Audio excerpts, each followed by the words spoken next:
कहानी की शुरुआत होती है नहार और सुकून की शादी से। पूरे घर में खुशी का माहौल है, मगर रूही के दिल में तूफान उठ रहा है। नहार उसके लिए सिर्फ एक इंसान नहीं बल्कि उसकी जिंदगी है। वो उसे किसी भी कीमत पर खोना नहीं चाहती। उसने अपनी माँ से कहा था, अगर नहार मेरी जिंदगी से चला गया तो मैं खुद को पहचान नहीं पाऊंगी।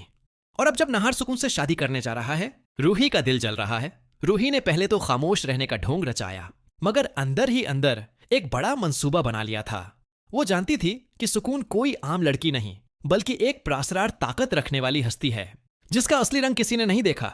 रूही ने ठान ली कि वो नहार और सुकून के बीच ऐसी गलत फहमियां पैदा करेगी कि उनका रिश्ता हमेशा के लिए टूट जाए। शादी के दिन रूही ने मंडप में पहुंचते ही सबको हैरान कर दिया। वो अचानक नहार और सुकून के सामने आ गई और बोली, ये शादी नहीं हो सकती। नहार चौंक गया। रूही ने कहा, नहार, तुम जानते हो या नहीं, लेकिन जिससे तुम शादी करने जा रहे हो वो इंसान नहीं है।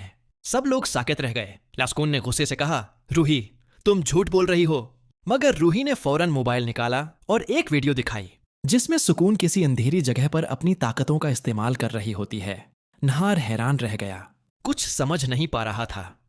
घर वाले सुकून पर सवालात करने लगे। सुकून ने वजाहत करने की कोशिश की कि यह सब गलत फहमी है, लेकिन रूही ने हालात ऐसे बना दिए कि किसी ने उसकी बात पर यकीन नहीं किया। इसी दौरान रूही ने अपनी अगली चाल चल दी। उसने पहले ही मंडप में एक खास मंत्र से भरा हुआ पानी रखवा दिया था, ताकि जैसे ही सुकून बैठे उसकी ताकतें कमजोर होने लगें। और वही हुआ। जैसे ही सुकून मंडप में बैठी, उसकी आंखों का रंग बदलने लगा, हाथ कांपने लगे और उसका असली रूप आहिस्ता आहिस्ता जाहिर होने लगा। लोग खौफजदा होकर पीछे हट गए। नहार ने उसे संभालने की कोशिश की, मगर सुकून खुद पर काबू नहीं रख पा रही थी। वो चीख कर बोली, रूही, ये सब तूने किया है ना? रूही मुस्कुराई और बोली, हाँ सुकून, आज सब तेरे असली चेहरे को देखेंगे। अब नहार तुझे कभी कबूल नहीं करेगा। नहार अंदर से टूट गया। उसे यकीन नहीं आ रहा था कि जिससे वो मोहब्बत करता है वो एक परासरार ताकत है। वो बोला, अगर तुम वाकई मुझसे मोहब्बत करती हो तो यह शादी मुकम्मल करो, वरना मैं सब कुछ छोड़ दूंगा। मगर सुकून की हालत बिगड़ती जा रही थी। वही वहां से भागना चाहती थी। उसने सबके सामने कहा, मैं ये शादी नहीं कर सकती।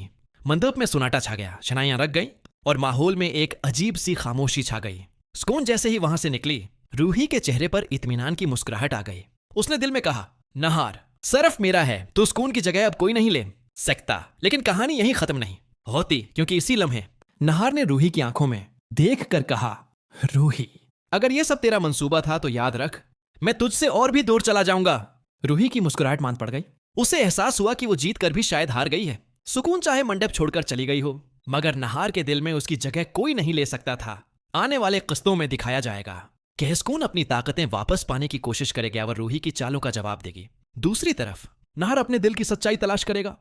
क्या वो रूही से मोहब्बत करता है या सुकून से? मगर एक बात तय है, इस तमाशे के बाद मनसंदर की कहानी का रख बिल्कुल बदल जाएगा। सुकून की कमजोर होती ताकतें, रूही की जीत का फरेब और नहार का दर्द, उन सब के बीच शुरू होगा एक नया खेल, जहां असली और नकली मोहब्बत की पहचान सामने आएगी।